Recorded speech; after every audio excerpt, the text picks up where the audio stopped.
Vamos lá? A gente vai mergulhar fundo na maior mudança tributária que o Brasil já viu em décadas.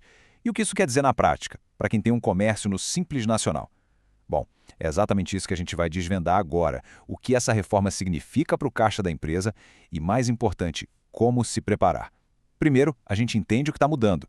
Depois, o impacto disso no dia a dia. E, por fim, a parte crucial. O que fazer para não só sobreviver, mas para sair na frente. E a pergunta que fica no ar é essa aí. O sistema de impostos do Brasil vai virar de cabeça para baixo. É uma mudança gigante e quem não se preparar, olha, corre um risco sério de ficar para trás. A verdade é que o nosso sistema atual é um dos mais confusos do mundo e a reforma vem justamente para tentar arrumar essa casa. Então estar pronto não é mais uma opção, é uma necessidade.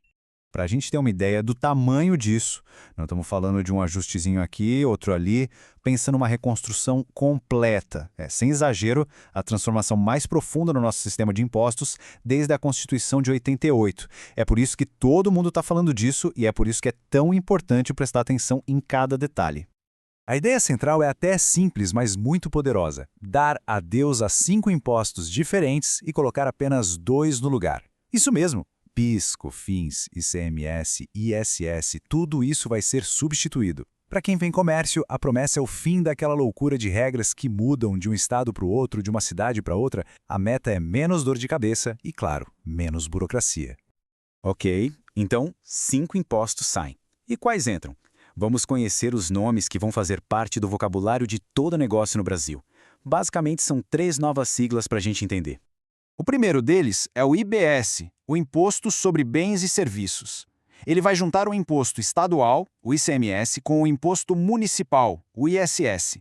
Imagina só, hoje a preocupação é com as regras do ICMS para vender um produto e com as do ISS para um serviço. Com o IBS, vai ser uma regra só, um imposto só para tudo. Bem mais simples, né? Aí vem a CBS, a Contribuição sobre Bens e Serviços. Ela faz a mesma coisa, só que na esfera federal. Vai unificar o PIS e a COFINS, que hoje são um verdadeiro nó na cabeça de muito empresário. A lógica é a mesma do IBS, juntar 2 impostos super complicados em um só, muito mais direto ao ponto. E por último temos o imposto seletivo, que o pessoal já apelidou de imposto do pecado. É uma taxa extra, sabe? Ela vai incidir sobre produtos que fazem mal para a saúde ou para o meio ambiente, tipo cigarros, bebidas açucaradas. O objetivo aqui é desestimular o consumo. E um detalhe muito importante, o valor pago nesse imposto não gera nenhum tipo de crédito para quem compra. E olha só como essa imagem deixa tudo mais claro. De um lado, essa sopa de letrinhas que a gente tem hoje. Do outro, um sistema bem mais limpo, com IBS e ACBs. O que isso significa no fim do dia? Menos tempo gasto com papelada, menos chance de cometer algum erro e, com sorte, mais tempo e dinheiro para focar no que realmente importa, o negócio. Certo, a teoria é bonita, a gente entendeu. Mas e na prática? Como é que isso vai afetar a rotina de um comércio? Agora a gente entra na parte que realmente mexe com o bolso, que muda o jogo. Vamos falar de preços de fornecedores e de clientes. A primeira grande revolução é o fim do famoso imposto sobre imposto. Pensa assim, hoje o imposto que se paga ao comprar um produto para revender acaba virando custo. Com a reforma, isso acaba. Por exemplo, se um item é comprado por R$100 e R$10 desse valor são imposto, na hora da venda vai ser possível abater exatamente esses R$10 do imposto a ser pago.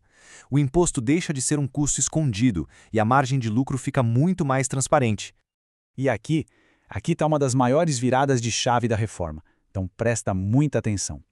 A escolha do fornecedor passa a ser uma decisão tributária. Por quê?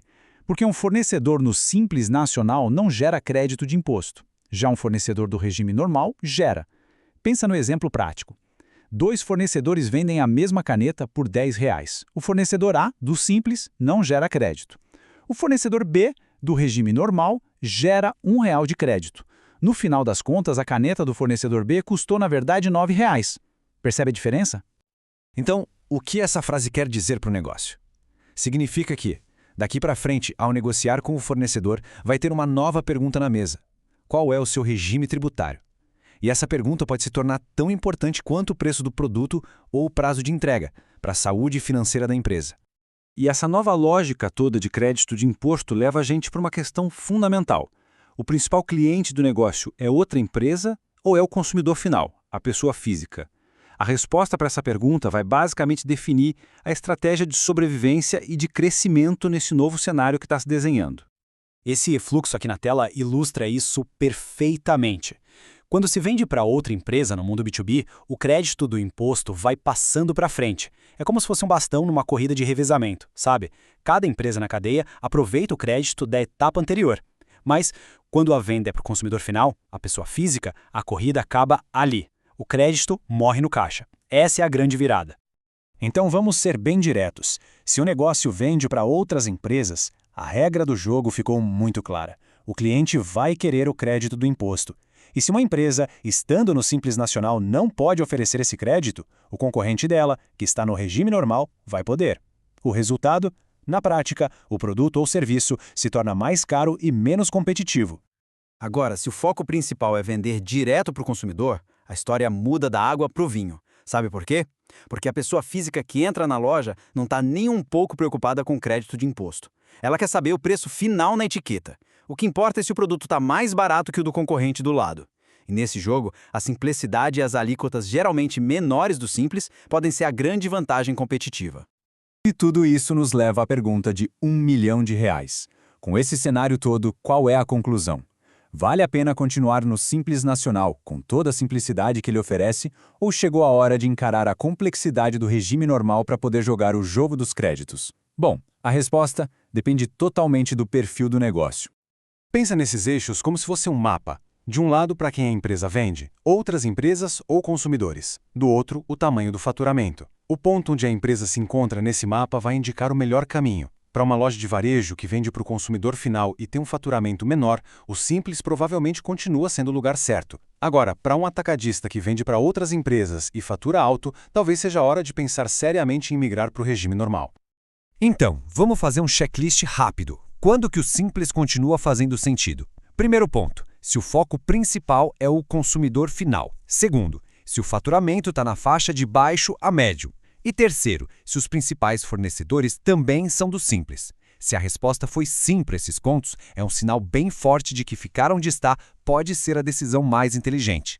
Mas muita atenção ao cronograma, não dá para deixar para depois. 2033 pode até parecer longe, mas a transição de verdade já começa em 2026, com um período de testes. É logo ali. Isso quer dizer que o planejamento estratégico precisa começar para ontem. É hora de sentar com a contabilidade, analisar a fundo a lista de clientes, de fornecedores e começar a fazer simulações. Essa reforma não é só uma mudança de regras. É como se estivessem trocando o tabuleiro de xadrez no meio da partida. As peças são as mesmas, mas as jogadas mudaram completamente. A grande questão não é se o jogo vai mudar, mas onde cada empresa vai se posicionar neste novo tabuleiro. O recado é, não espere para ver o que acontece. Comece a planejar o futuro hoje. E claro, a melhor jogada é sempre ter um bom profissional de contabilidade ao lado.